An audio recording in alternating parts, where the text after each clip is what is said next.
Hey everybody, welcome back to the channel, and today we're doing a VCT Pacific season preview for the team, Team Secret. Team Secret is a team that has qualified for international events in the past, but the last time they did that was 2021. They had a mediocre 2022, and there was hope going into 2023 that this team would be able to recapture a bit of that 2021 magic. It did not happen, however. They did have some decent spots here and there, and some decent performances. At Lock-in, they placed 9th to 16th. They did beat Team Liquid, surprisingly, but then they lost to Na'Vi. Then in the Pacific regular season, after looking decent during that regular season, they end up placing 5th to 6th in playoffs. Then at the LCQ, they almost make it to champions, but they did lose to Zeta Division, and they placed 2nd. So overall, some ups and downs, but mostly downs for this team. They definitely expected a bit more out of the roster, but they didn't end up making a lot of roster changes. Players out are Dubstep and Lenny. Dubstep was a long-standing member of this team. Same with Lenny, but he was an extra for them last year. Players in, only one in NDG. He does come over from the Tier 2 system in the Philippines. Championships won by the org are 0, and the 2023 MVP I chose Envy. He does have solid stats for a team that struggled mightily, and a lot of the stats for a lot of these players are pretty bad, so you could maybe make the argument for Dubstep being their MVP last year, and I wouldn't disagree with you. So just looking at the face value stats, it does look like Envy did do well overall, so I did pick him for the MVP. Looking at the 2023 VCT/VCL stats for these players, the first 4 players all played in Tier 1, but NDG, as I said, did play in Tier 2, so his stats are just the VCL. Starting off with Borkum, he had 594 kills, 654 deaths, 460 assists for key ratio of 0.90. The role he played last year was Smokes, playing Viper, Brimstone, Harbor, Omen, and Astra. So not bad numbers for a Smokes player. You would hopefully want that key ratio to be a little bit higher, but again, controller players aren't known for having high key ratio, so maybe Borkum can continue to be a decent presence on that controller spot, but we will see. Moving on to their IGL in Jesse Vash, he also had 594 kills, 662 deaths, 313 assists for key ratio of 0.89. Mainly playing Initiator with Fade, Sova, and Sky, but a little bit of Killjoy in there. Weirdly enough, 3 of these players played Killjoy at one point during the season. I think that's kind of evident as the fact that they didn't really have the roles down all that well. And Jesse Vash's numbers aren't great, especially when he is mainly playing an Initiator role, but you don't really expect the IGLs to have great numbers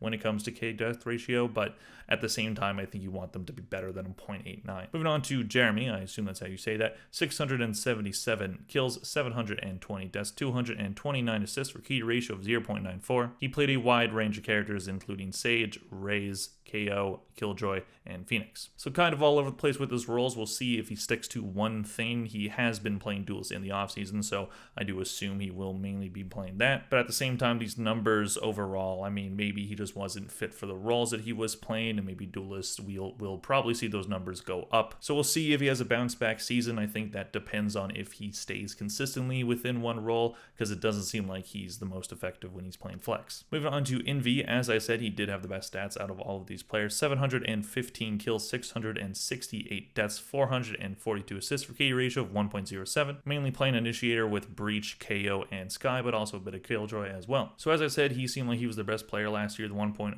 KD ratio on a team that didn't perform very well is impressive, so I do hope he gets to, maybe stick to that Initiator role and get that KD ratio a bit up, even though it is pretty impressive. So hopefully he can provide a stabilizing force to this team that seems to be a bit all over the place, at least last year they were. Moving on to their new addition in NDG, 559 kills, 476 deaths, 288 assists for key ratio of 1.17, as I said, in the Tier 2 Philippines scene. He played Sova, Astra, Omen, and Breach, so an Initiator, Smokes, Flex. In the offseason, he's been playing Sentinel, which may end up being a good choice for him. He does have an impressive KD ratio, and Sentinel is one of the easier roles to learn, but at the same time is that switch from being Initiator, Smokes, moving on to mainly just Sentinels. Is that going to take him some time to get acclimated? Maybe, but they've been doing well in the offseason so far, so it's kind of up in the air when it comes to NDG. So looking at this roster, I'm really surprised that they ended up keeping most of their players. I mean, their numbers really aren't great.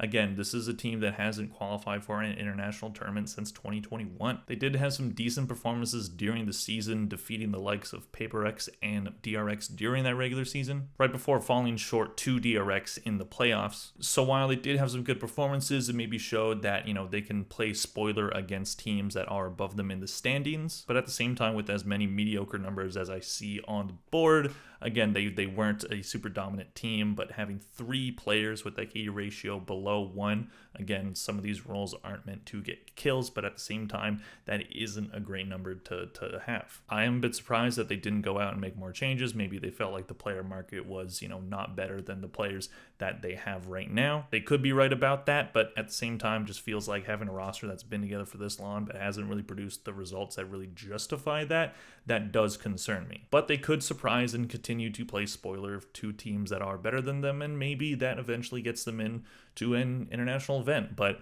with how top heavy the Pacific kind of seems, there is a bit of an opening with DRX maybe being worse than last year.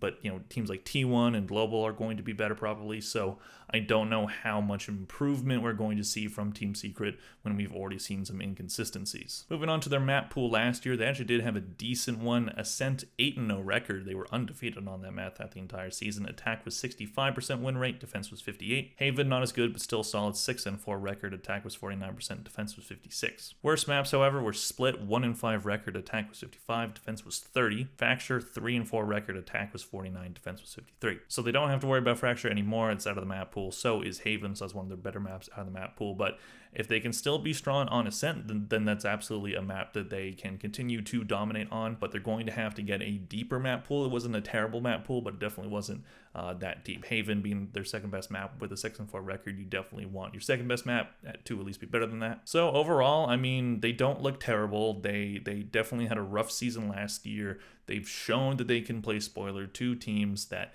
on paper look better than them. So maybe they find more of that magic and can find consistency, because that's, I think, is the goal, is find consistency, do good against teams that you are expected to lose against, and just be able to just play like you have something to prove, because a lot of these players definitely do. Let me know what you guys think in the comment section down below. Do you think Team Secret is going to be a good team this year, or do you think that they're going to have yet another inconsistent season that doesn't end up in them qualifying for any international events? Please click like if you enjoyed the video. Thank you all for watching. I'll see you guys in the next one. Bye.